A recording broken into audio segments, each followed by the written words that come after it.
Se acomodem que nós vamos dar início aos trabalhos. Só aguardar o promotor terminar de organizar a bancada dele. Tá ok, doutor André? Então, mais uma vez, bom dia para todos. Vamos reiniciar os trabalhos. Tá? Desejo a todos envolvidos nesse processo um excelente trabalho dentro das suas expectativas. Tá? E vamos iniciar, então, o debate com a palavra do Ministério Público, que disporá de 2h30 nessa etapa. Com a palavra, doutor André. Eu sou a voz desse menino.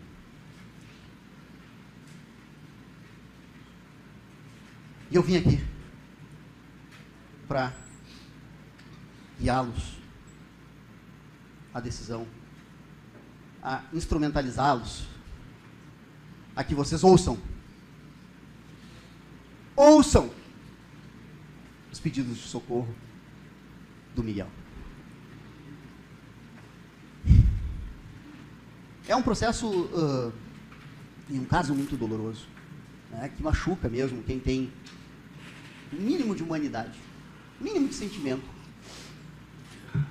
com o que fizeram com uma criança. E aquela ideia pior, dentro da sua casa, por sua mãe,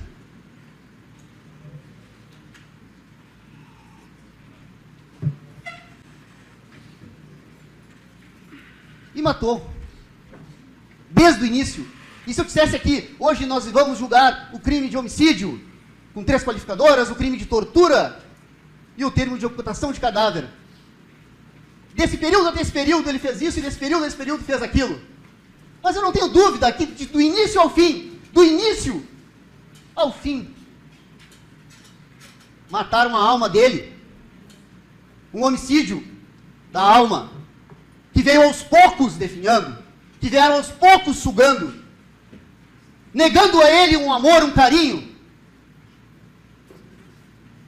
aquilo que uma criança espera dos seus pais. Uma criança que não teve pai, e uma criança que foi rejeitada pela sua mãe, que eu digo que não é mais mãe. Mas o que ele nos ensina? E o que ele me ensinou muito, eu digo, além dessa ideia de me tornar um ser humano melhor, ele me ensinou sobre perseverança, sobre esperança. Ele conseguiu me mostrar o quanto ele, confinado num armário, num poço de luz, numa residência sem nenhuma iluminação e ventilação, ter esperança de que um dia isso fosse mudar. Esperança de que um dia a avó viesse resgatá-lo. Esperança de que alguém um dia ouvisse por ele. E, infelizmente, isso não aconteceu. Mas hoje é um marco da minha vida. Eu tenho certeza que de todos aqueles operadores do direito, hoje nós fechamos e encerramos um luto com o simbolismo da passagem do Miguel, que nos deixou, embora com 7 anos, todos esses ensinamentos, e eu espero que esse julgamento sirva, como disse, não só para puni-las, isso é o de menos. Tenho certeza que a vida isso já vai se encarregar.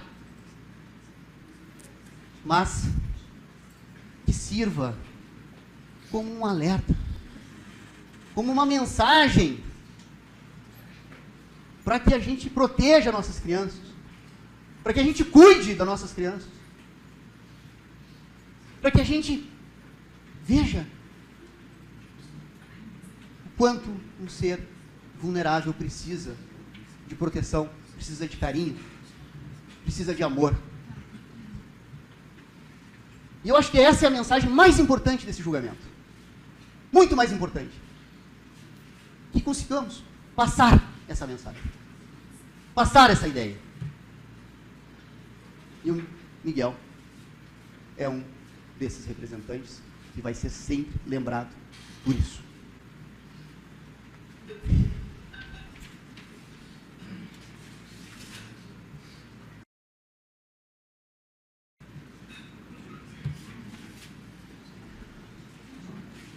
E eu inicio já a minha fala com um alerta e um cuidado muito grande também dentro dessa ideia hoje, né, da busca da justiça. Em que a gente centre o foco de responsabilidade em quem realmente fez esse crime. Quem realmente é culpado por esse crime.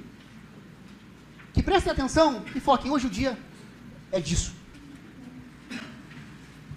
Não vamos tentar agora achar e pensar em corresponsabilidades. Em tentar achar um outro culpado, porque a rede de proteção da infância não atuou, porque o conselho de tutelar não atuou, porque a escola não atuou, porque a defensoria pública não atuou, porque os outros órgãos públicos não atuaram, e se tivessem atuado, poderiam ter salvado esse menino. Será?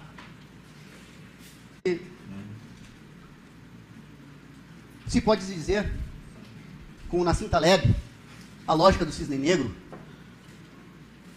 como algo que não teria previsibilidade. Um evento imprevisível. Porque pensem, numa casa, pela mãe, uma criança de 7 anos. Quem poderia imaginar? Porque quem olha de fora, normalmente olha com um olhar de um ser humano, que não conseguimos olhar que um pai e uma mãe consigam fazer isso contra uma criança. Será que realmente nosso olhar estava atento a isso e a gente conseguiria enxergar, mesmo que quisesse, uma maldade da mãe contra o seu filho? Mesmo que algum de nós tivesse cruzado com o Miguel, a dona Juraci que viu o Miguel, ela consegue antever e prever a banalidade do mal? O pior do ser humano? Que era de difícil fiscalização. E por que essa a lógica do cisne negro se enquadra? Resumindo, é como o autor trabalha muito com essa ideia, por exemplo, no ataque das Torres Gêmeas, no World Trade Center. Quem imaginaria que algum dia terroristas conseguiriam pegar aviões, comandar aviões no país com um dos maiores proteção de segurança nacional e conseguir ainda, no centro do coração imobiliário daquele país, destruir praticamente uma nação. Aquilo é algo imprevisível naquele momento. Tanto que as medidas de segurança ocorrem após o evento. Em razão desse evento, desse acidente, se tornaram milhares e milhares e milhares de regras de segurança aeroportuárias. Mas se algum maluco achasse antes que essas regras seriam eficientes, ele seria taxado de maluco, de querer onerar as empresas aéreas, porque isso jamais aconteceria no Estado. Querer achar outro culpado que não fez o seu trabalho, quanto que na verdade o foco é o que elas fizeram, o que elas devem responder pelo que fizeram. Então, de início, já começo com esse alerta. Vamos focar no que elas de fato fizeram e quem matou o Miguel. Por que o Miguel não está conosco? E já se falou, e já se debateu aqui, vocês conhecem muito bem, acredito que todos têm a cópia da denúncia, né, e já olharam a denúncia, sabem do que se trata o fato. Eu não preciso aqui ficar lendo a denúncia para vocês, né, a acusação, mas vocês, em síntese, sabem que estamos tratando então um julgamento de 3 fatos criminosos. Uma tortura na modalidade castigo. Por quê? Porque naquele período do dia 17 de abril a 25 de julho de 2021, elas submeteram o menino Miguel a um intenso sofrimento físico e emocional, psicológico, com o objetivo de castigá-lo. Algo que extrapola qualquer intenção corretiva contra uma criança. Atos de crueldade, em que elas tinham mais preocupação com um gato. E a gente pode aqui sintetizar em 4 atos. Negligência. Negligência com o quê? Com cuidados básicos que uma criança de 7 anos requer. Negligência com alimentação. Negligência com lazer. Negligência com aquilo que uma criança necessita. Um confinamento num armário, num roupeiro, por diversos períodos. Como uma mensagem. Miguel, tu não faz parte da nossa família. No nosso apartamento aqui, 2x2, o teu lugar é dentro do armário. Por que tu roubou as traquinas, a bolacha Maria, da Bruna? Vai pro roupeiro. Deixa a gente namorar aqui, deixa a gente ser feliz.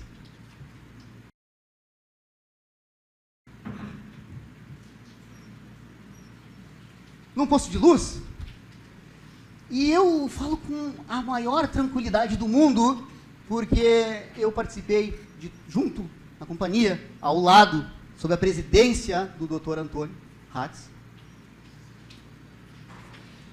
de todos os atos investigatórios. Não teve uma perícia em que eu não estive no local do fato, acompanhando os peritos do IGP, para tentar entender o que ocorreu, como que fizeram isso. Senti na pele o que o menino sentiu, para que no mínimo eu consiga transpor para vocês com a maior fidedignidade. E eu entrei nesse posto de luz, naquela noite fria, naquela semana fria, gelada, e a sensação, além da claustrofobia, foi aquela sensação de umidade gélida que a gente tem quando entra em locais mofados, aquele gelo naquele ambiente, com lajes, que se eu, um adulto, não conseguir ficar 1 minuto ali dentro, uma criança de 7 anos passava os seus últimos dias de vida. Eu participei, inclusive, dessas perícias no local, ao lado, e observando, óbvio, não tive nenhuma participação ativa, né? E o meu envolvimento foi tanto, que até o Dr. Hatz pode lembrar, estava acompanhando o perito no momento que ele apaga a luz e vai passar o luminol nas paredes, e eu, ali meio perdido, achando naquele apartamento 2x2, não tinha espaço para todo mundo, fico do lado do perito e ainda tomo uma borrifada de luminol no olho, e saio quase cego ali de dentro, lacrimejando por 3 dias, com cheiro de luminol, e ainda com medo de ficar cego, né, doutor Antônio? E ele rindo da minha cara. Até o luminol eu senti nos meus olhos, de tão envolvido que eu estava nessa investigação. Negligência, confinamento, abalo emocional. Vejam, a descrição típica, o crime é submeter alguém a intenso sofrimento físico e emocional. Intenso sofrimento físico e emocional. Um abalo emocional consubstanciado no quê? Ameaça de agressão física, aqueles famosos vídeos que circularam, que depois vocês vão analisar com mais atenção. Cartas, cadernos, com escritas depreciativas. Eu sou um idiota, eu sou um inútil, eu não presto. Uma criança alfabetizada que sabe ler e entende o que isso significa. Como uma forma de castigo, ele tinha que escrever. E vejam, e já adiantando, e a gente vai aqui caminhando, porque ele tem que seguir a ordem da mãe. Porque vejam, o laudo grafotécnico, como foi referido, só foi submetido pela Bruna. Apurou-se que as letras de adulto encontradas nesses cadernos não pertenciam à Bruna. Se naquele local só morava a Bruna e a genitora, essa letra é da genitora. E foi constatado que se trata, e é visível, uma letra de uma criança. E a mãe simplesmente dizia para o filho o que ele deveria escrever, reiteradamente. Eu sou um idiota, não mereço a mamãe que eu tenho, eu sou ladrão, eu sou ruim, eu sou cruel, eu sou malvado, eu não presto, eu não sei valorizar ninguém, eu sou um filho horrível. Ele tinha que escrever isso talvez diariamente, a gente não tem como provar, mas em vários momentos. Momentos esses que a mãe saía para trabalhar e ele ficava também sob a tutela da Bruna. E ontem naquele... eu não sei o que foi aquilo, se foi uma entrevista, se foi um interrogatório, enfim. Ela, a genitora, dentro da sua teatralidade, diz: o que eu mais queria era que o Miguel me perdoasse. Ela disse essa frase de impacto e eu digo e respondo: eu tenho certeza que ele lhe perdoaria. Eu tenho certeza que ele lhe perdoaria. Porque a gente está falando de uma criança inocente, de uma criança que tem amor e que tinha esperança de resgatar esse amor que foi abandonado pela mãe. Eu tenho certeza, não tenho dúvida alguma, que ele te perdoaria sim. Yasmin, fique tranquila com isso. Tu tirou ele do nosso convívio, mas lá em cima onde ele está, não sei se na fazendinha, né? Mas ele está bem. Por quê? No dia 29 o sol nasceu na fazendinha. Eu não sei se isso tem relação com a morte. Às 10h20, depois de um filho morrer, ela manda mensagem para ela: o sol já nasceu na fazendinha. E eu tenho certeza que ele está naquela fazenda, nos olhando, nos guiando. E nesse processo, ele como um anjo, guiou diversos anjos para que a gente pudesse apurar esse caso. Para que esse caso não ficasse impune. Ele nos guiou, ele iluminou o caminho, e eu tenho certeza disso e eu vou mostrar por quê. Esse anjo e o destino guiou outros anjos, para que ao menos ele pudesse ser lembrado, não esquecido. Para ao menos que hoje ele desse essa lembrança que a gente vai dar, essa mensagem que a gente vai passar para fora, que a gente não tolera esse ato contra a criança. Um anjo que iluminou a Tatiana na DPPA, iluminou o Rodrigo, policial militar do 190, iluminou o delegado Hatz e a Nátila, iluminou o Segato, o Benhur e o Dias, porque não é coincidência, os melhores policiais, os mais capacitados, estavam, por coincidência, naquele dia, na delegacia de polícia, e experientes que são, ao ouvirem uma mãe relatar o desaparecimento do seu filho no dia mais frio do ano, não demonstrar nenhum sentimento. E questionada, não sei se lembram, pelo Benhur: me mostra uma foto do teu filho, para que eu possa colocar nos grupos e a gente sai atrás dele. E por surpresa de alguém que também é pai, em que tenho certeza, se eu mostrar aqui meu celular, ele acabou a bateria, acabou a memória de tantas fotos do meu Miguel e da minha Júlia. Ele tinha uma foto do filho desaparecido há 2 dias. O que começa o desenrolar dessa investigação. Guiados pelo Miguel, todos os passos dessa investigação. Abalo emocional e agressão física. Agressões físicas. Quem bateu no Miguel? Eu não. Eu não. Foi ela. Foi ela. Eu saía para trabalhar, deixava o meu filho com uma pessoa de confiança que abusava dele dentro da casa, e eu não desconfiava de nada. Chega o Lorenzo e diz: foi ela! Eu nunca toquei nele, fiz aquele vídeo simplesmente porque ela me pediu, para mandar para a avó, sem lógica alguma, para a avó vir apressar para buscar o menino. Quem agrediu o Miguel? Segundo elas, ninguém.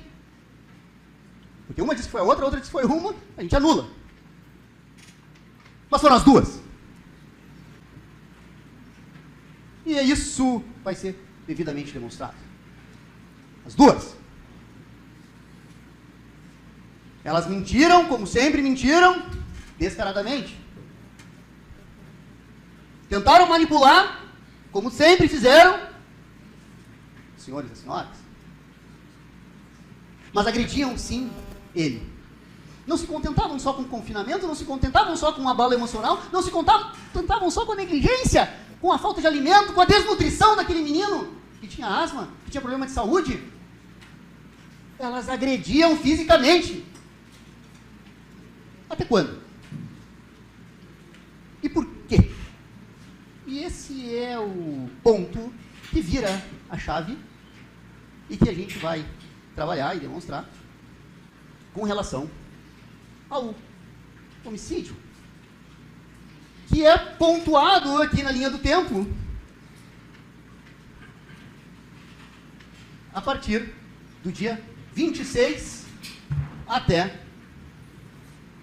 o dia 28, em que, com agressões, com confinamento, alguém que já vinha morto na sua alma, alguém que já vinha definhando, percorre esse caminho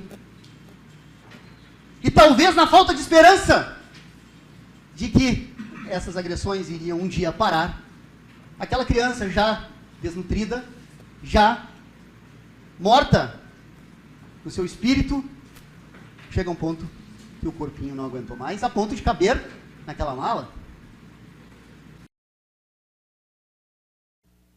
Mas elas estão presas por esses atos pretéritos, por tudo que fizeram, por essa desconfiança, pelo menos pela resistência. E o próximo ato investigatório é a apreensão dos celulares. A apreensão dos celulares em que o delegado representa pela quebra do sigilo. Ato natural de uma investigação. O doutor Gilberto, inclusive, despacha, não era o plantonista despacha.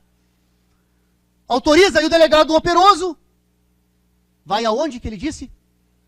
Pega a senha, abre, desbloqueia, bota modo avião, garante a cadeia de custódia, que tanto vão se falar nesse processo, e vai na galeria. Ele não precisa de uma extração do Celebrite para apurar o que aconteceu. Ele vai exatamente pela experiência, pelo faro, pela experiência policial, onde os vestígios se encontram materializados, na galeria. E o que ele encontra na galeria? Eu vou agora passar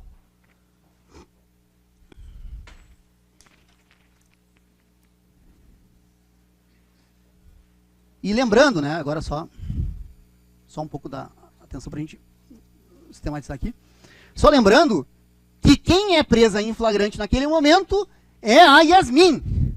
A Bruna, naquele momento ainda o delegado não tinha elementos suficientes para prender em flagrante. Teve a cautela de protegê-la, porque possivelmente ela poderia ser linchada com as notícias públicas, consegue um abrigo para ela engole shampoo e vai para a policlínica, e nesse interregno, nesse meio de tempo, chega a quebra. E o delegado operoso, experiente, entra onde? Na galeria. Sem nenhuma das duas dizerem para o delegado que tem qualquer participação no crime dentro dessa nossa construção. E na galeria,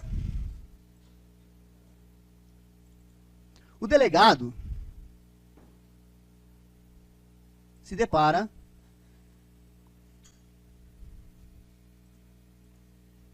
tem volume?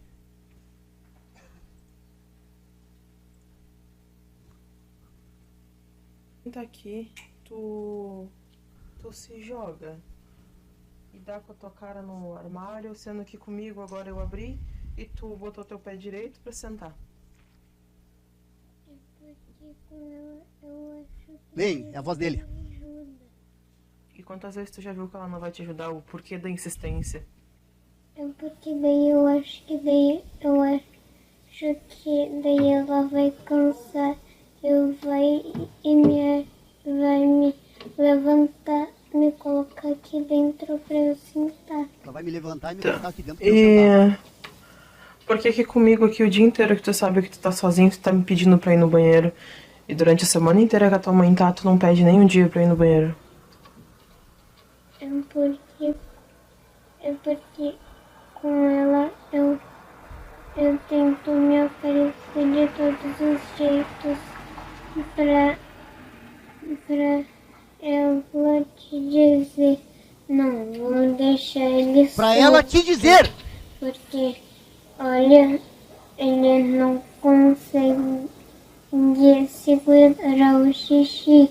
E ele preso, ele não consegue ir no banheiro sozinho. A vozinha dele. Ele precisa avisar. E ele não tá avisando, então vamos deixar ele solto. Então vamos, nós, deixar ele solto, ele tá... E falar com ela também direto. como se tu tivesse um morto também é pra se aparecer, porque tu tá falando bem tranquilo. É. Eu não sei se tu já reparou, mas nada tá funcionando. Tua mãe até já se ligou que tu se caga pra se aparecer. E mesmo assim tu vai continuar. Gente, não tem que... Eu pensei que ela ainda não tinha percebido que era que tudo isso era pra me aparecer. Não, ela já Olha o percebeu. gatinho ali. Cai dessa, cai dessa. Responde a pergunta que tu não é retardado. Mesmo que tu já viu mais de um mês que a tua mãe não vai fazer merda nenhuma pra ti, tu continua. Por quê? Porque eu acho que uma hora ela vai cansar e vai fazer tudo pra mim de novo. Olha o gatinho tentando Tu não tem limite? Tem gato, sabe? Que gato vai atrás de pessoas com alma boa. Alto. É, Isso eu aprendi com a Nádia, Pois então. porque eu tenho cachorro. Eu vou te cuidar. Se a tua mãe chegar e tu te mijar, eu te desmonto a pau. Eu te desmonto. Eu te desmonto, eu te desmonto, eu te desmonto e tu vai sair todo quebrado. Se tu se mijar, eu pego o teu mijo e esfrego na tua cara. Tu tá entendendo? sim. E vai ser bem tranquilo pra mim. Saem de braço dado. Vamos voltar pra casa. Vamos viver na fazendinha. Olha ali, vamos viver na fazendinha agora.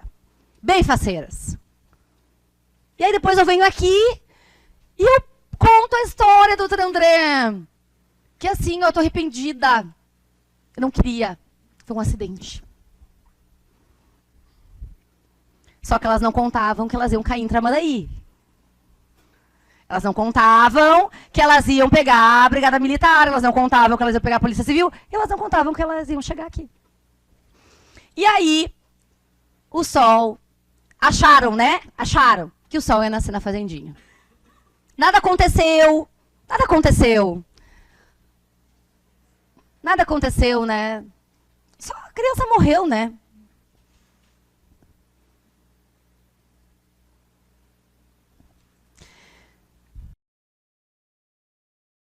E aí, nós estamos aqui. Tá? Qual é o nosso papel aqui hoje? Tá? Qual é o nosso papel aqui? É julgar esse crime. Julgar de qualquer jeito? Não. Exemplarmente. Exemplarmente. Tá? Porque isso aqui é algo indescritível. É essa disputa que eu digo pra vocês. É a Bad Girl versus o Miguel.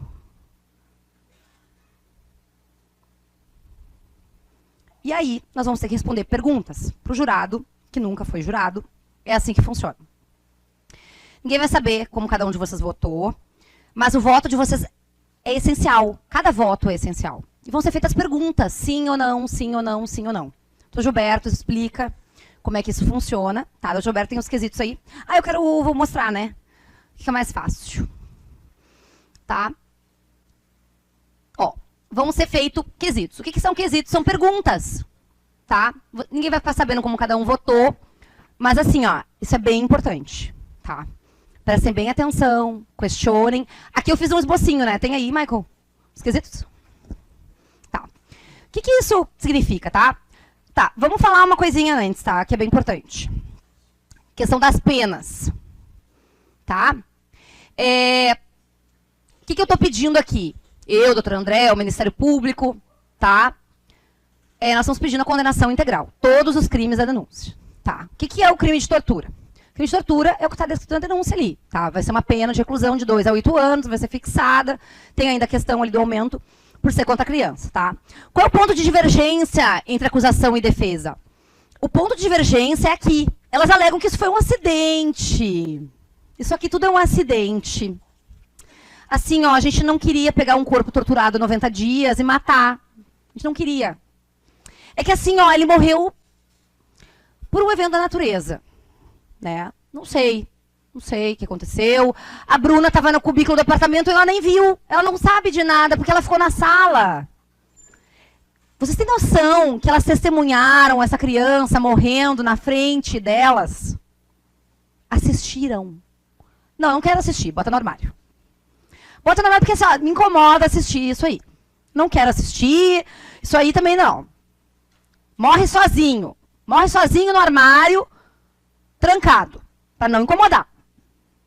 Nem na morte, não pode incomodar em vida, não pode incomodar nem na morte. Sempre vai morrer, pode incomodar. Aí, o que se diz, tá? O que a denúncia fala? A gente não tem o corpo. Vamos abrir a criança e vamos ver do que tu morreu. A gente não tem o corpo. Mas a lei diz que tu pode provar por outros meios, tá? Então, que é o que a gente fez? DNA, né? Corpo no rio, tá tudo provado. Morreu. Como diria o Benhur, eu queria acreditar que ele não tivesse morrido. Benhur falou pro Fernando, eu queria acreditar que ele estaria na lista dos desaparecidos. Não, ele não está. Ele morreu. Isso é incontestável, ele morreu. Infelizmente. Só corrigindo, mataram ele, né? Mataram. Assassinado. Homicídio. Doloso. Como é que eu sei, dolo? Tudo isso aqui, estamos falando aqui, ó, desde ontem. Tudo é dolo. Isso aqui tudo é dolo. Você tem alguma dúvida que isso aqui é dolo? Você tem alguma dúvida que isso aqui tudo é vontade dessa criança morrer? Eu quero que ele morra. Aí é questionada, mas ele tá vivo ou morto? Quando entra na mala, não sei, eu não sou médica. O que me interessa se ele tá vivo ou morto? Vai pra mala e vai pro rio. Dane-se. Nem isso eu quero saber. Eu quero que ele desapareça. Eu quero que ele morra. Ai, não, eu não participei, doutor André. Eu fiquei no quarto. E dentro dessa linha, né, dessa dicotomia do poder, ali, elas tinham o poder. Elas tinham o poder de decisão. Tinha o poder, tinha o dever. Elas tinham o poder de escolher o que iam fazer. Elas tinham o poder de levar ele na policlínica, em qualquer socorro médico. É a gente que diz isso, não é a lei. A lei diz que elas têm o dever. Ou seja, elas tinham o poder naquele momento de decidir se ele ia morrer ou não. E escolheram que ele morresse. E não prestaram ali o atendimento médico devido que poderia ter salvado. E escolheram isso. Isso está na denúncia. Ele morre mediante agressão física, insuficiência de alimentação, porque ele tem intolerância à lactose. Não tem nada sem lactose na casa. Nada. Aí é que assim, ele não queria comer. Ele não queria comer. Que nesse governo ele tem 7 anos. Ele não quer comer, então ele não come. E eu vejo ele agonizar na minha frente. Isso é um desaforo. Isso é um deboche com a sociedade. Isso é um deboche. Isso é vergonhoso. Isso é vergonhoso sentar aqui e falar isso para vocês. Uso de medicação inadequada. Medicavam o guri. Tá? Omissão de atendimento. Nenhuma dúvida, né? Podem caminhar a cidade inteira para desovar o corpo, ocultar o cadáver, mas não podem ir até a esquina. Ali em Bé, ali, ó. Levar o menino no atendimento. Não, não pode, dá muito trabalho. Vamos deixar morrer aqui na nossa cara. E aí, o que elas querem? Elas querem ir pra casa. Qual casa, não sei, né? Porque quem é que vai receber? Porque a Bruna quer ser segurança. Que de escola infantil? Só pode, né? Porque assim, ela acha que cuidava tri bem do Miguel. Dos filhos da Kelly. Aí elas querem ir pra casa, porque foi culposo, tá? A Bruna não fez nada. Nada negativa de qualquer participação. E o que é a Yasmin? Que ela quer ir pra casa. E ainda pode ter perdão judicial, porque ela vai dizer o seguinte: eu perdi meu único filho. Então, assim, ó, o juiz poderá deixar de aplicar a pena. É tipo a Suzane Van Rutsfeld lá e sair no Dia dos Pais, né? Exato. A saída temporária do Dia dos Pais. Eu mato e depois digo assim, é que eu perdi meu único filho. Então, esse eu mereço ser perdoado. E pior ainda, tá? A pena é menor do que bater no Thor. Se batesse no Thor, a pena era de 2 a 5 anos. E matar culposamente o Miguel, elas querem que seja uma detenção de 1 a 3 meses. Elas saem daqui rindo, porque elas já cumpriram 3 anos ali de prisão. Ou seja, elas saem vão pra fazendinha. Vamos brincar na fazendinha. Arrumar um outro Miguel. Porque elas querem ter um filho, né? Elas têm plenas condições de ter um filho. Elas pesquisam clínicas de fertilização na Átila. Não sabe o que é ter um filho. Assim como ele não soube o que é ter uma mãe. Nunca soube. Isso não é mãe. Ó, por que a importância das qualificadoras? Essenciais. tá? Tem que ter qualificadora. Por quê? Porque tem prova. Ah, porque eu quero. Não. Não é porque eu quero, né? Porque tem prova.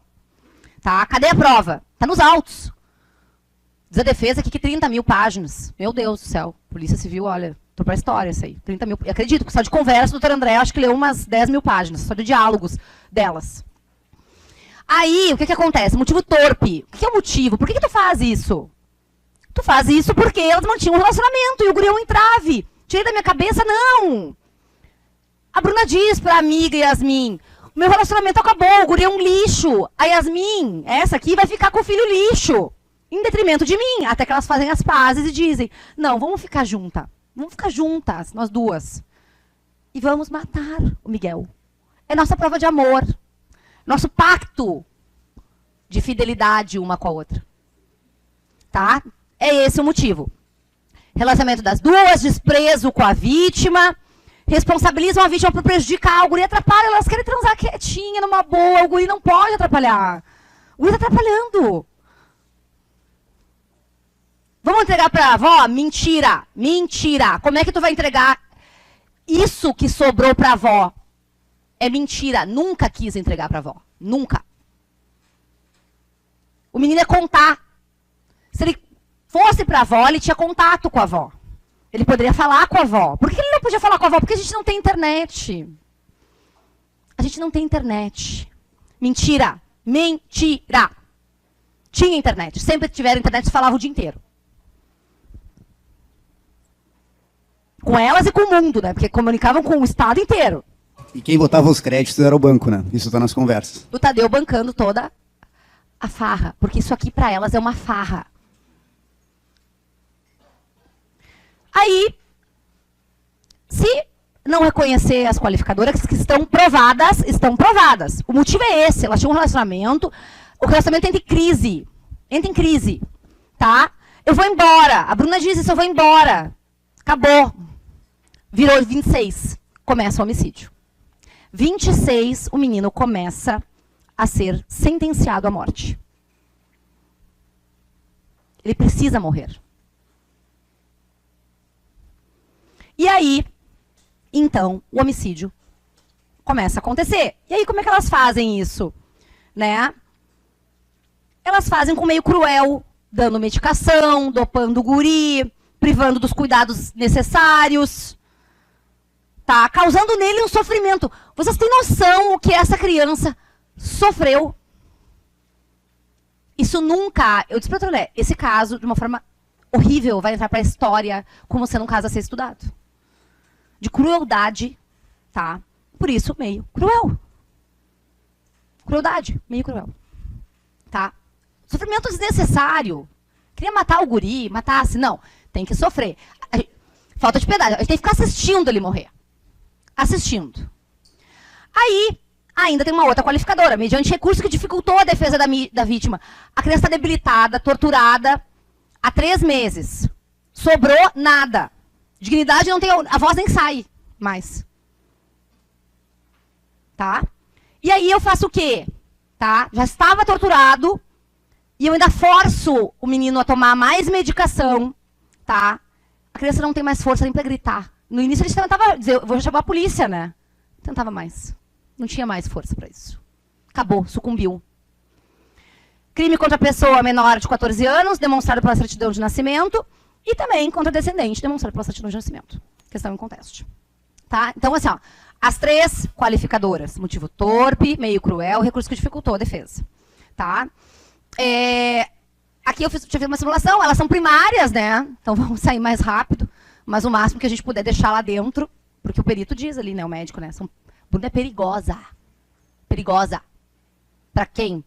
Pro Miguel não tem uma dúvida. É perigosa pra sociedade também. A gente não quer essas pessoas na rua. Crime de ocultação de cadáver, é por isso que ela confessa, não, como é que ela vai negar? Tá no vídeo, carregando a mala, tem material biológico, não tem como negar. Isso não é confissão, tem prova pericial demonstrando. Ah, não, é que eu vou confessar essa parte. Essa parte, 1 ano eu topo, doutor André, mais do que isso, tá me incomodando já. Isso é um deboche. Com a justiça, com a sociedade e principalmente com o Miguel. Não, e veja, né, a gente pensa em tortura, né, tudo que uma pessoa faz contra a outra, e a gente pensa, bom, pelo menos se ela for condenada somente à tortura, provavelmente ela vai receber uma pena alta, né? E a pena de tortura é de 3 anos. 3 anos. Quem tortura uma pessoa é condenado. Me permite só um esclarecimento, uma questão de... Com certeza. O crime de tortura, na forma que está posto, tem uma pena máxima de 8 anos e pode ser acrescida de 1/3, doutor. Só para esclarecer os jurados. Só para é 8 anos acrescido de 33%, doutor. Claro, 8 anos é a pena máxima, mas o cálculo cálculo da pena começa pela pena mínima. Podemos até mostrar para os jurados depois. Se depender de mim, vai pegar a pena máxima. Ó, o que eu quero. Sem dúvida, doutora. Michael, consigna aí. Obrigada, doutor. Ó, consigna aí. Culpabilidade. Quero pedir tudo no máximo.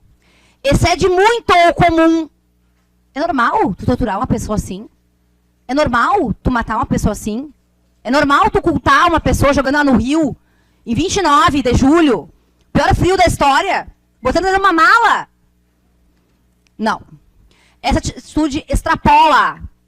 Atitude covarde. Em vez de proteger a criança, elas têm dever legal de proteger ele. Tá? Torturam por mais de 3 meses, matam, violência física, psicológica, restrição de alimento, emprego de medicação. Tá? Conduta social totalmente desajustada, meu Deus do céu. Pessoa de difícil convivência na sociedade, nutrem sentimento de aversão e de indiferença com os membros da própria família. Desprezo com a mãe, com a avó. O que evidencia um desprezo por regras éticas e pelos parâmetros sociais de comportamento. Aqueles seres invisíveis que eu falei para vocês ali, ó. Conduta totalmente desajustada. Tá? Baseado em laudo, inclusive o laudo da Bruna, que disse tudo aquilo que eu li para vocês.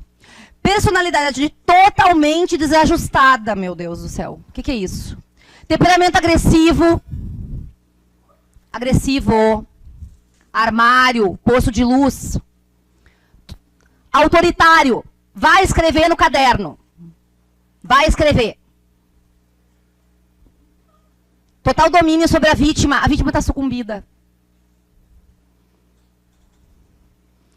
Circunstâncias que se corroboram com o pavor e o medo do Miguel em relação a elas. Ninguém viu essa criança. Ninguém viu, ninguém conseguiu socorrer. Dona Júlia sentou aqui, nunca vi, não sei, falei com ele uma vez, o menino não falava.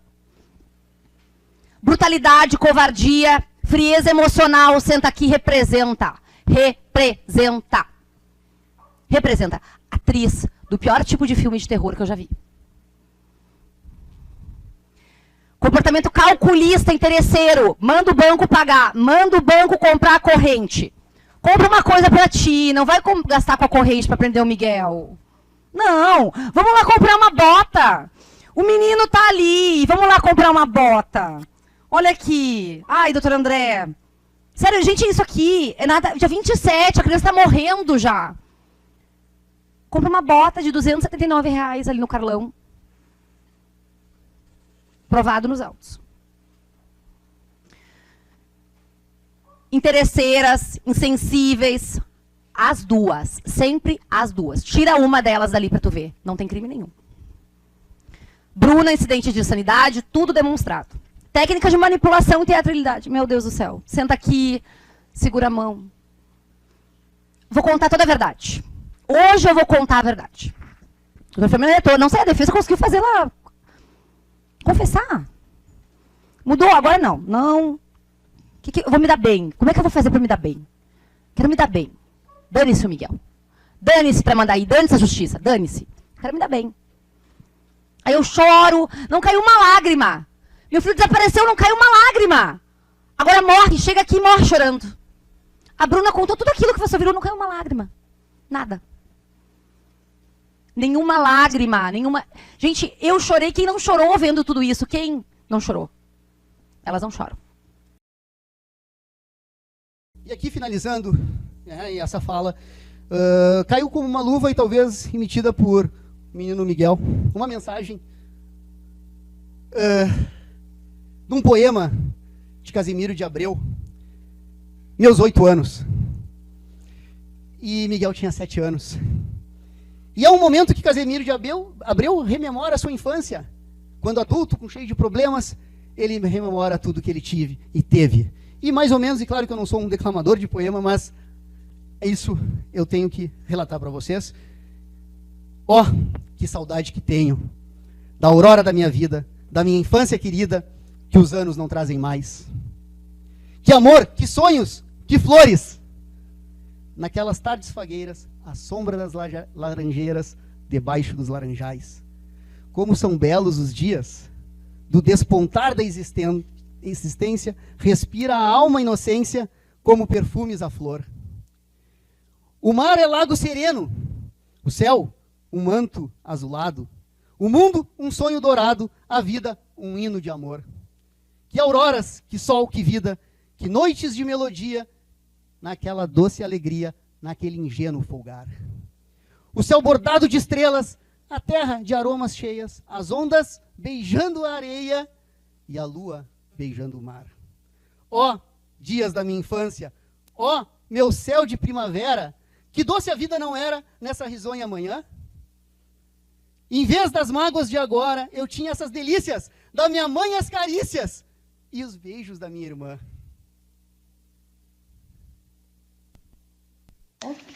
Mamãe, eu ganhei um videogame do vovô, um Xbox, sabia? E também eu joguei com o Diego Minecraft, por isso que a vovó deixou eu jogar no modo criativo, ou às vezes no sobrevivência. Livre filho das montanhas, eu ia bem satisfeito. De camisa aberta ao peito, pés descalços, braços nus, correndo pelas campinas, a roda das cachoeiras, atrás das asas ligeiras das borboletas azuis. Naqueles tempos ditosos, ia colher as pitangas, trepava a tirar as mangas, brincava à beira do mar. Achava o céu sempre lindo, adormecia sorrindo e despertava a cantar. Oh, que saudades que tenho da aurora da minha vida, da minha infância querida, que os anos não trazem mais. Que amor, que sonhos, que flores, naquelas tardes fagueiras, à sombra das bananeiras, debaixo dos laranjais. Obrigado.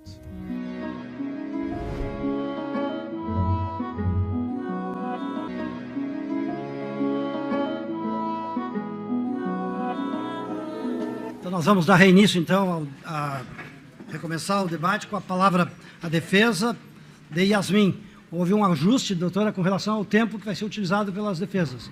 Metade do tempo para cada parte? Isso? Ok. Então só tem a palavra, doutora, 1h15. A Yasmin admitiu aqui ontem que ela acreditou ter matado o filho depois de ter administrado fluoxetina. A prova dos autos diz: foi dado meio comprimido de fluoxetina de manhã, 1 comprimido de tarde. A fluoxetina que foi encontrada na casa era de 20 miligramas. Se na parte da manhã eu tenho 10 miligramas e na parte da tarde eu tenho 20, matemática, 30 miligramas de fluoxetina, concordam? Pois bem. Vamos para a bula da fluoxetina. Dosagem recomendada. A dose recomendada pode ser aumentada ou diminuída. Doses acima de 80 miligramas não foram avaliadas. Ou seja, limite da dose, 80 miligramas por dia. Idade. Não há dados que demonstrem a necessidade de doses alternativas, tendo como base somente a idade do paciente. Ou seja, crianças também podem tomar fluoxetina. Superdose. Os casos de superdose isolados geralmente não têm evolução favorável. Os relatos da morte por superdose isolados são extremamente raros. Senhores e senhoras, superdose 80 miligramas. Foi administrado para o Miguel 30 miligramas. Simples. Ela achou que tinha matado o filho com meio ineficaz. O Miguel não morreu por fluoxetina.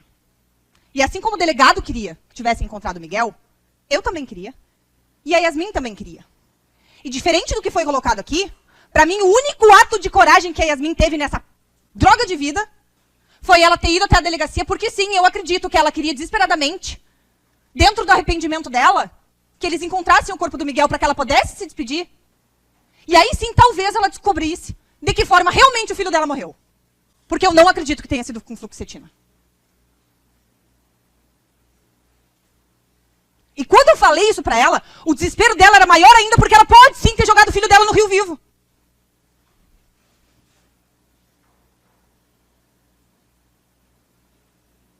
E aí eu pergunto a vossas excelências, onde está configurado dentro das provas desse processo a intenção consciente dela de matar o filho? Isso aqui não é homicídio doloso. É um homicídio sim, mas no máximo pode ser culposo, porque ela nunca teve intenção de matar o filho dela. Ela nunca configurou essa cadeia sucessiva de atos de ódio para matar o filho dela. Nunca.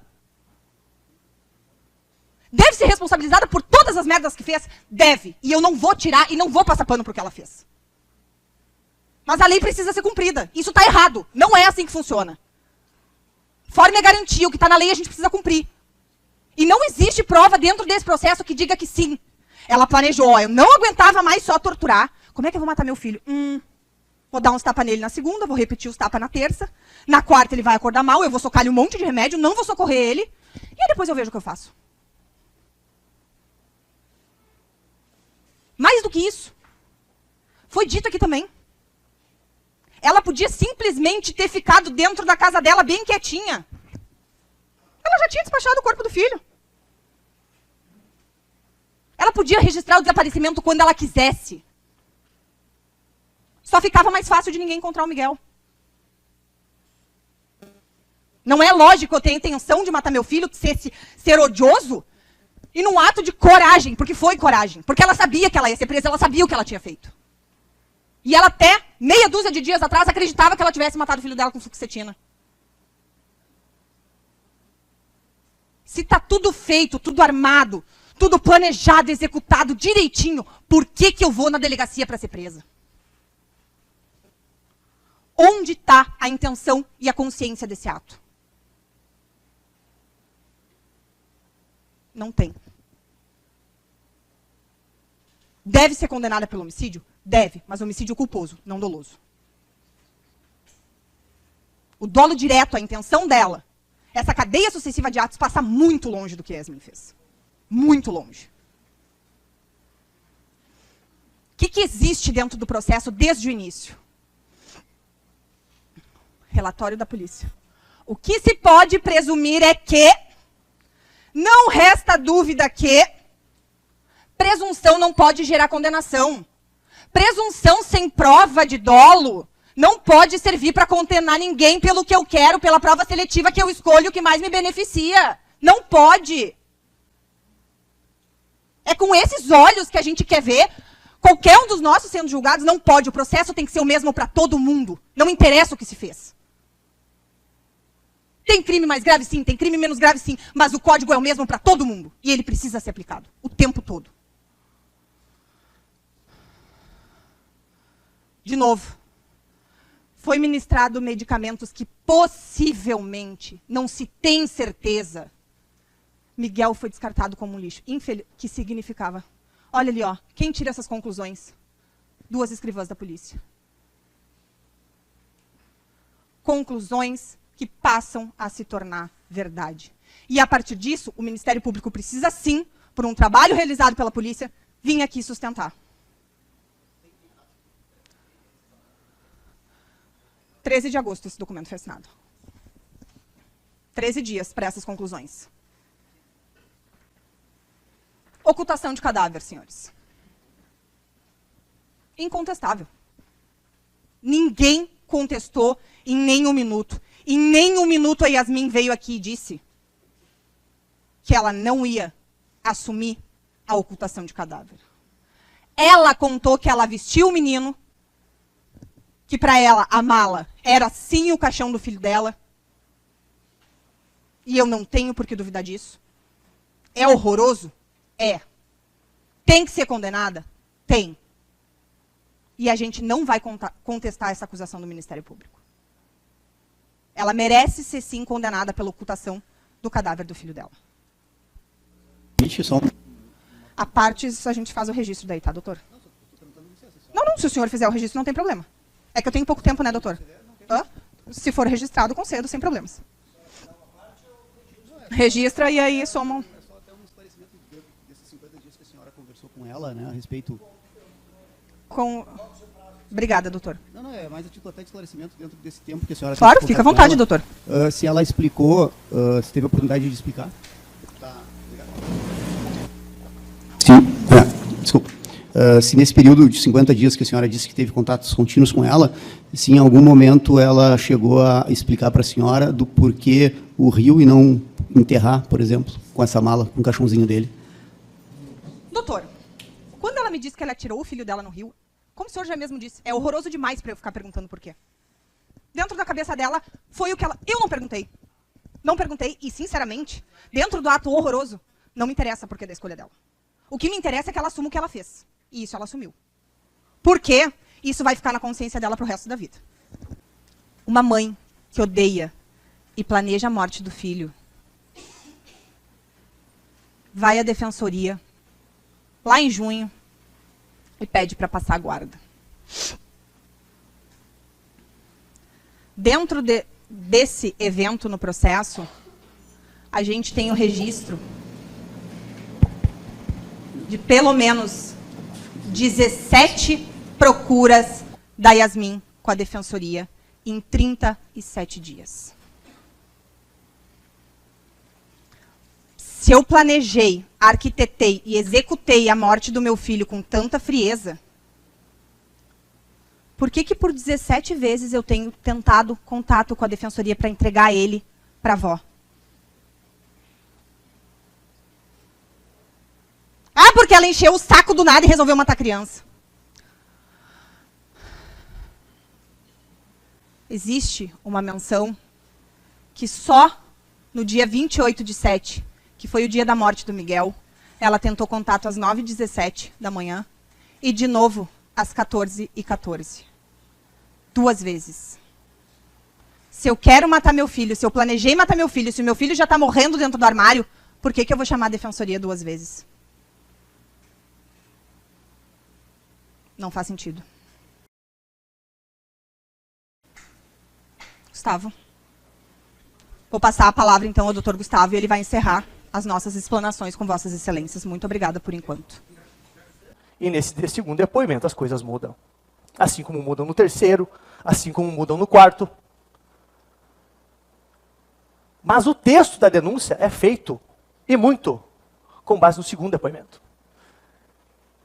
Foi perguntado para o delegado Racts aqui, doutor, o senhor se recorda se nesse segundo depoimento foi confrontado aqueles vídeos que foram passados da Bruna gravando? E ele falou que não lembrava. Consta nos autos, os senhores têm, inclusive, cópia disso, que foi confrontado ela. Sabe o que ela falou na época? A doutora até falou agora há pouco. Ela passou já essas provas, eu estou só repassando. Ela falou, não, eu gravei isso, Amanda e Yasmin, e a Yasmin estava na cama, me falando como é que era para fazer. O próprio delegado Racts, e sua equipe, lógico, quem não vai ficar fazendo laudo, né, ele é o delegado, já diria ele, constata depois que não, que a Yasmin estava em outro lugar nesse momento, inclusive ela estava falando por WhatsApp, acho que foi essa comprovação, se não me engano. Ou seja, isso é uma mentira. A Yasmin não estava lá, naquele momento. Mas nesse mesmo depoimento eu pergunto para o delegado, e eu uso o depoimento dele porque ele falou muito tempo aqui com a gente, e parece que a credibilidade dele é muito grande, e é mesmo. Eu não tenho dúvidas disso. Mas o delegado falou o seguinte, eu pergunto para ele, esse negócio de bater cabeça no banheiro, bater cabeça na parede, de onde que veio isso? Não, foi a Bruna, no segundo depoimento. Isso é comprovado em algum lugar? Não. Em nenhum lugar no processo. Não existe uma prova pericial que comprove isso. Eu até fiquei impressionado porque a doutora Karine fez uma pergunta para alguma das pessoas, não me recordo quem que era, acho que era até no interrogatório da Bruna, agora me esqueço, mas que é muita prova. Mas a doutora pode me corrigir se for verdade. Bateu a cabeça do menino num monte de lugar e não sangrou.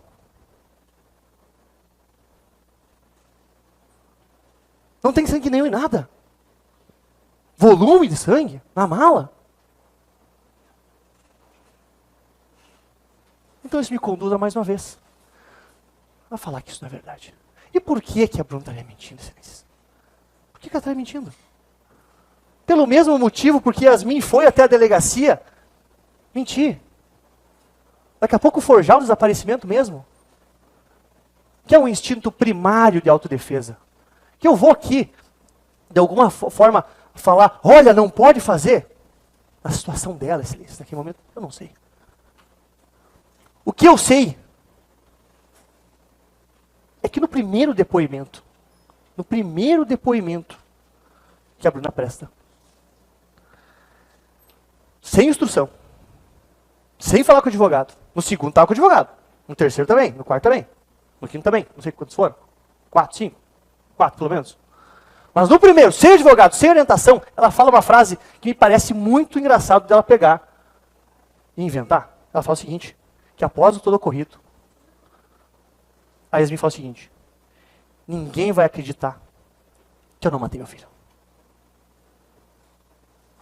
Ninguém vai acreditar que eu não matei meu filho.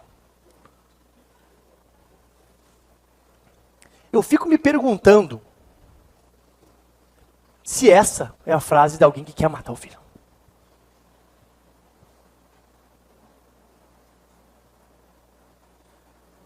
Eu fico pensando, e olhando esse processo, isso me fez pensar em algumas questões, mas uma metáfora que me parece aqui muito oportuna, que é da relação que a gente tem entre a verdade e a fidelidade. O Dr. Gilberto é casado. Eu imagino, doutor Gilberto, se eu chegar para sua esposa e falar, eu sou 90% fiel. O que acontece no casamento dele? A verdade é a mesma coisa. Ou ela é 100%, ou ela não é verdade.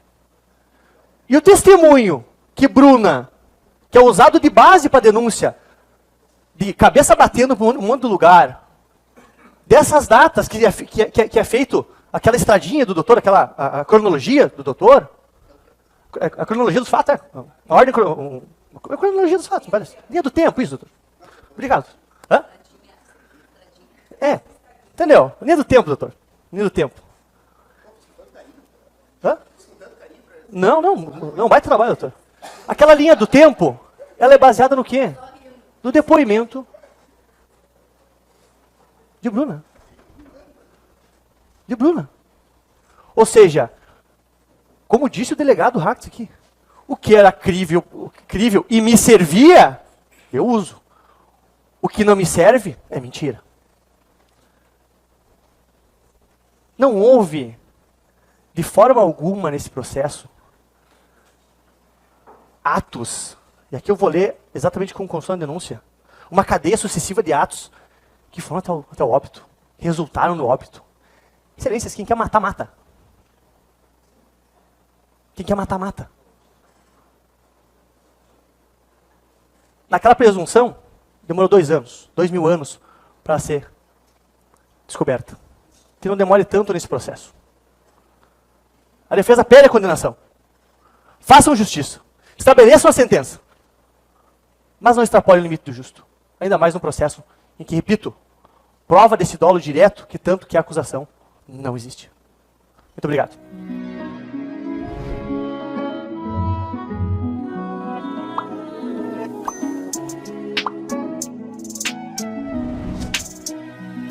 Retomar os trabalhos, com a continuação da defesa, agora pela banca da Bruna. A palavra, doutores. Não se justifica de maneira nenhuma. E é justamente por essa razão que na segunda série dos quesitos, na 8ª pergunta, se nós chegarmos até lá, é a confirmação de que o menino Miguel ele foi torturado pela Bruna, pela conduta que está exposta nos autos e que foi corroborada aqui pelas testemunhas de ontem, e que a Bruna confirmou nos 3 depoimentos que deu na delegacia e no depoimento que deu aqui ontem e no depoimento anterior em juízo. Tem que ser responsabilizada. Isso é fazer justiça. Condenar a Bruna pelo crime de tortura. E ela vai sofrer as consequências disso. E ela está sabendo, inclusive hoje conversávamos de manhã. Vai sair daqui hoje à noite, quem sabe no início da madrugada, e vai voltar para a penitenciária. Porque tem que ser condenada. Esse é um fato incontroverso. E aí nós temos o outro crime conexo, que vem vinculado aqui, já no final dos questionamentos que o Dr. Gilberto fará para vocês. Fará para vocês, só estaremos nós aqui, advogados, promotores, com todo o sigilo que o sistema, Cláudia, nos garante o sigilo do voto para que vocês não tenham como serem identificados, Alberto, para quem votou, ou melhor, como votou, se sim ou se não. E pelas informações que temos, Maico, a maioria são jurados pela primeira vez aqui. Crime de ocultação de cadáver. Aqui todos os policiais, especialmente o delegado Antônio Rax, ele relatou com muitos detalhes ontem para nós aqui. O Ministério Público vem sustentando isso há bastante tempo também. Isso está posto nos autos. Tem imagens, vocês tiveram a oportunidade de ver, não só aqui, mas a imprensa tem veiculado isso também. Acerca da conduta da Bruna quando caminhou ao lado da mãe do Miguel, a Yasmin. A Bruna caminhou ao lado da mãe do Miguel, a Yasmin, a responsável pelo Miguel. Naquela noite fria de julho de 2021, em que elas percorrem da rua Sapucaia, atravessam várias ruas desse município de Tramandaí, e lá na Barra, a Yasmin abre a mala, essa mala que está aqui, e joga o corpo do Miguel dentro do rio. E o corpo do Miguel nunca mais será encontrado. A Yasmin, com a mala, na qual ela colocou o corpo do Miguel, vai com a Bruna até a Barra e joga no rio. E a Bruna volta com a Yasmin e vai para casa. E depois tudo isso que se desenrola já foi falado aqui. Conduta absurda, nefasta, uma naturalidade que é difícil de compreender. Nenhum de nós concordamos com isso. Nenhum de nós, quem sabe, nunca estaremos numa condição como essa. Mas é o fato. Está posto. E nós não vamos mudar isso. Essa foi a conduta. Naquele momento, naquela circunstância, por várias razões, Tiffany se expôs a essa conduta e cometeu isso. Ainda que não tenha quebrado os ossos do Miguel para conseguir colocá-lo nessa pequena malinha. Aliás, essa malinha não cabe nem os livros que nós trouxemos para o plenário. Para que... Justamente por quê? Pois não, doutor? Só para complementar o que o doutor Rafael está mencionando. Toda a conduta da Bruna, dito por ela ontem, foi devido às ameaças da companheira dela. Porque se ela não fizesse, ela também era agredida. Isso é bom, importante levar em consideração. Que, diante dessas circunstâncias, eu não sei se eu faria, mas a Bruna, diante daquele contexto, se obrigava a fazer, se não era mordida, era agredida pela companheira. E tudo por questão de ciúme. Então, a palavra da Bruna, ontem, que veio aqui e falou para vocês, tem que ser levada em consideração. Para que vocês possam entender o porquê dessas atitudes dela. Aliás, esse contexto lastimável que recaiu sobre as nossas responsabilidades aqui, especialmente a de vocês, ele foi desenhado, foi perpetrado e foi construído no local em que as únicas duas pessoas que estavam lá, as duas pessoas que agiram, que perpetraram, que construíram esse processo que está em julgamento hoje aqui, são essas duas mulheres que estão sentadas aqui, a Yasmin e a Bruna. São só elas sabem exatamente o que aconteceu lá. Tudo que veio depois, Alex, tudo que se construiu foi com base em elementos, indícios, em possibilidades, em provas, em perícias, em depoimentos, em circunstâncias, que evidentemente a polícia e o Ministério Público, com toda a expertise que tem, fazem, montam e trazem para o plenário. Mas quem estava lá efetivamente são só elas. Quem estava lá, quem esteve lá são só elas. E, portanto, somente quem tem condições de expor a nós, a vocês, o que de fato aconteceu, Tiago, são elas.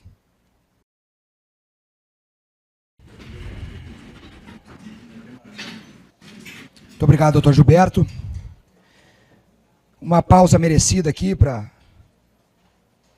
que o Conselho de Sentença tenha efetivamente toda a condição de fazer essa avaliação respeitosa, Tiago. Como eu disse, o primeiro requisito para que nós possamos estar aqui nesse plenário é ter condições de sustentar algo que seja plausível, algo que seja crível, algo que tenha fundamento. ainda que nem todos concordem, mas que nós tenhamos condições, especialmente, de olhar no olho de cada um de vocês e reforçar aquilo que nós acreditamos que é possível nesse processo, para atribuir a responsabilidade a cada uma dessas acusadas na medida daquilo, na medida da sua culpabilidade. E como eu dizia ontem, nas oitivas que nós tivemos a oportunidade de participar aqui, eu fiz questão justamente de questionar ao delegado se aquele depoimento que a Bruna deu no primeiro momento, quando não estava sequer presa, é possível o delegado crer naquele depoimento? Ele serviu para a polícia de alguma forma, Alberto? Ele foi importante, Tiffany, para que nós pudéssemos estar nesse plenário hoje? O delegado disse sim, para mim, naquele momento foi interessante. E eu reforço a vocês aquilo que já disse, o depoimento da Bruna, que voluntariamente, eu digo voluntariamente porque ela não sofreu pressão para falar se não vai ser presa. Ela não falou sobre isso hoje aqui. Aliás, eu perguntei para os policiais que estiveram aqui ontem, e eu separei os 3 depoimentos que julgamos os mais importantes, para reforçar aquilo que nós acreditamos, que é o Benhur, o Segato e o delegado Antônio. A Bruna não foi nem presa no dia que Yasmin foi presa. O depoimento da Bruna foi o depoimento que deu condição para que a polícia pudesse montar esse grande quebra-cabeça. Porque não é fácil. As únicas 2 pessoas que estavam lá naquele momento, que estiveram lá nos momentos que antecederam, durante e depois, são Bruna e Yasmin. Os demais atores, nós, vocês, toda a nossa convicção, todas as nossas conclusões a respeito desse processo, a respeito desse fato, a respeito dessas circunstâncias que envolveu o Miguel, nós recortamos, nós produzimos, a partir dos relatos, que vêm sendo contados desde 29 de julho de 2021. E a análise, Tiffany, ela é simples aqui. Qual é o depoimento mais crível? Qual é o depoimento das pessoas que estavam lá, das pessoas que efetivamente participaram, das pessoas que efetivamente conhecem esse lastimável fato que vitimou o Miguel? Qual é o depoimento mais crível? Qual dos depoimentos me dá condição, Tiago, de tomar uma decisão justa? Com base na inteligência, na convicção, na experiência, na maturidade, na experiência de vida, Alberto, que vocês têm. Esse é o espírito do tribunal do júri. Crimes como esse, delitos como esse, eles são julgados por você, sociedade, porque não basta a letra fria da lei abrir um código penal e estabelecer se eu condeno ou se não condeno determinado cidadão ou cidadã. Não basta isso. Não basta fazer essa pontuação, Kleber, se eu devo ou não devo condenar com base naquilo que está na letra fria da lei. Vocês estão aqui porque a missão de vocês, Tiffany, é tomar a decisão secreta, utilizando também o coração, a convicção, a experiência. E ainda que seja muito difícil, como disse no início dessa manifestação, nós fazermos esse exercício de agora no presente voltarmos no passado para estabelecer as consequências do futuro, ainda que seja difícil fazermos isso, porque não é fácil. A grande missão que vocês, conselho de sentença, julgadores, juízes desse processo, cuja caneta e toga simbólica vale muito mais do que a caneta e a toga do Dr. Gilberto hoje, é avaliar essas questões. Avaliar se eu posso dar credibilidade para o depoimento que foi dado em 29 de julho na delegacia, em 30 de julho na delegacia, em agosto depois de presa, depois deu mais um depoimento quando, inclusive, participou da reconstituição, depois um depoimento que foi dado aqui para o Dr. Gilberto na fase de instrução, na fase de pronúncia, e por fim, para finalizar esse processo, para resolver essa lamentável circunstância, esse caso absurdo do menino Miguel, foi dado aqui ontem também. A avaliação é simples. Devo ou não devo credibilizar? Para além disso, Tiago, os policiais ontem deram detalhes daquilo que coletaram no momento em que elas estavam na delegacia. Aquilo que foi falado, as confissões, os detalhes, as circunstâncias. E como foi reiterado aqui hoje por várias vezes, a base de toda essa denúncia, a base desse processo, ela está intimamente ligada àquilo que a Bruna vem dizendo até hoje no processo. Até ontem, quando teve a oportunidade de falar de novo. E nos parece, com todo respeito, e é isso que eu quero passar para vocês, essa é a grande missão, compartilhar com vocês esse recorte dessa circunstância difícil de ser julgada, para que nós possamos, a partir daí, fazer efetivamente a justiça. Dar um fim para esse processo, um fim justo. Atribuir uma responsabilidade justa e que cabe dentro da medida e nos limites da conduta que a Bruna cometeu. E é justamente por essa razão que lá na primeira série de perguntas, no que diz respeito ao julgamento da Bruna, como eu dizia, quando nós tivemos que fazer esse pequeno intervalo, a primeira a ser julgada será a Yasmin. Vocês vão responder uma série de perguntas relacionadas a Yasmin. Feito o julgamento da Yasmin, nós vamos julgar a Bruna. Vocês julgarão a Bruna. E o primeiro questionamento que será feito diz respeito à materialidade desse fato. De maneira simples aqui, o Dr. Gilberto vai detalhar para vocês com toda tranquilidade, toda clareza. Mas o Miguel morreu. Os sucessivos atos e fatos que aconteceram nesse período que está lastreado no processo e que foi levantado pela polícia, sustentado pelo Ministério Público e trazido para esse processo, ocasionou a morte do menino Miguel, sim, ocasionou a morte. Já no segundo questionamento, no segundo quesito, quando o Dr. Gilberto perguntar a você se a ré Bruna Natiele Porto da Rosa concorreu para o crime, trancando o menor dentro de um guarda-roupas, deixando naquele local com alimentação insuficiente, aplicação de medicação inadequada a uma criança e não prestação de qualquer tipo de socorro permitindo que houvesse reações fisiológicas adversas que ocasionaram a morte da vítima, e aí é que está o grande ponto disso que nós estamos sustentando para vocês aqui com todo o respeito e toda a clareza, com base naquilo que foi produzido ontem, naquilo que já está sendo produzido nesse processo há 3 anos. Noutras palavras, esse segundo questionamento, ainda que mencione aqui prender no guarda-roupa, não dar comida, maltratar, que vai estar descrito lá no crime de tortura também, como já falei para vocês, ainda que haja, Tiago, nesse texto aqui, todos esses elementos que de uma maneira natural nos faz, quem sabe, entender, não, sim, ela trancou o menino Miguel, ela maltratou, ela torturou, ela teve uma conduta nefasta e abjeta que é absolutamente refutável. Mas a Bruna não concorreu para a morte dele. E é justamente nesse quesito. Pode colocar, Gleice.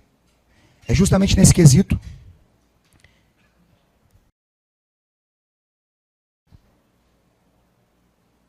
que nós conclamamos a vocês que votem não. Porque, como disse a vocês, a conduta da Bruna, ela orbitou em maltratar o Miguel, torturar o Miguel, fazer o que fez com o Miguel. E a polícia e o Ministério Público, atentos a isso, denunciaram por isso também. E por isso ela deve ser condenada por vocês. O menino Miguel foi torturado? Foi. A Bruna concorreu para a tortura? Concorreu. Ele era menor de idade, com tudo aquilo que já veio carreado no processo. Não se nega a isso. Não se busca absolvição a qualquer custo. Tem que ser condenada. Ainda que não tenha quebrado os ossos dele, ainda que não tenha colocado na mala, ainda que não tenha carregado, ainda que não tenha jogado no mar, no rio, esteve do lado, caminhou junto, foi, voltou, deu apoio moral. Tem que ser condenada por isso também. Tem que ser responsabilizada por isso. Vai sair desse julgamento hoje e vai voltar para a penitenciária para cumprir a pena pelos crimes os quais cometeu e que são aqui irrefutáveis e que ela assume aqui, ela assumiu na pronúncia, ela assumiu na delegacia por várias e várias vezes e tem que ser condenada por isso. Isso é fazer justiça. Isso é fazer justiça. No entanto, com relação ao homicídio, a primeira série de questionamentos, ao primeiro crime que será trazido ao crivo de vocês, esse primeiro questionamento, Alex, o Miguel morreu. Mas a Bruna concorreu para a morte? Ela matou? Não, a Bruna não matou o Miguel. A Bruna não tinha absolutamente nenhuma razão para matar o Miguel. Não tinha motivação para isso. A responsabilidade do Miguel era da mãe dele, da Yasmin. Aliás, a defesa que me antecedeu aqui, com muita lealdade, muito respeito, vem ao plenário e admite que a Yasmin matou, que a Yasmin era responsável. Só que é importante que se diga, uma questão de respeito a vocês. O fato de não ter matado o Miguel não significa dizer que seja santa e que seja vítima e que seja inocente a Bruna. E é por isso que tem que ser condenada pelos crimes de ocultação e pelos crimes de tortura. Nós temos alguns elementos, algumas coisas que foram aqui extraídas, especialmente dos depoimentos que foram dados ontem, e que nós teremos a oportunidade agora, no segundo momento, de abordar de maneira mais específica, mais detalhada com vocês. Mas basicamente é isso que eu preciso compartilhar e peço, de maneira muito respeitosa, Tiago, que façam esse exercício. Como disse o delegado Antônio aqui ontem, o depoimento da Bruna é crível, serviu para aquele momento, serviu. E aquele mesmo depoimento que deu a iniciativa, que deu condições para que a polícia, evidentemente com todo o trabalho qualificado que fez depois, foi o depoimento da Bruna que foi o pontapé inicial para que estivéssemos aqui hoje. E esse depoimento da Bruna, que foi dado lá atrás, no primeiro momento, sem estar presa, sem sequer ser indiciada, que foi dado depois, num outro momento, e que foi dado num terceiro momento, após ela contribuir, inclusive, com a reconstituição do fato, foi o mesmo depoimento que ela repetiu e ratificou em juízo, inclusive aqui na presença de vocês ontem. E como disse e repito aqui,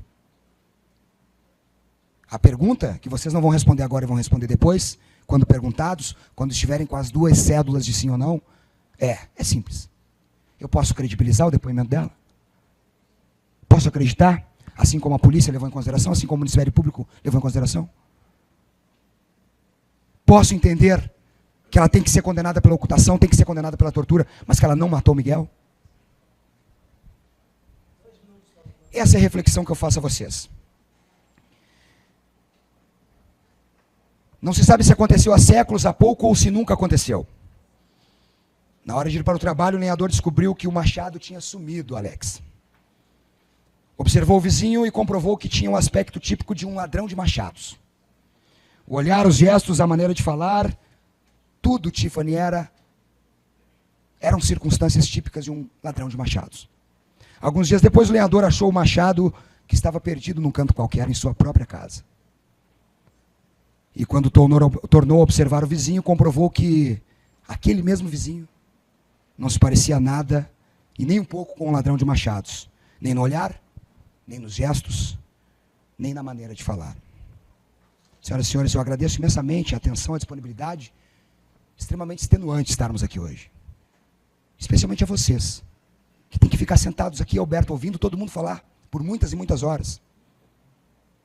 Sentindo o peso, não só dessa responsabilidade humana, de julgar um outro ser humano, mas especialmente por se tratar desse caso específico, diferente de todos os demais. Nós fizemos vários júris aqui em Tramandaí, e nenhum é tão delicado, tão sensível como esse. Esse é o nosso respeito, todo o nosso respeito aqui. Muito obrigado pela atenção. Nós vamos interromper, então, a sessão para os jurados fazerem um lanche.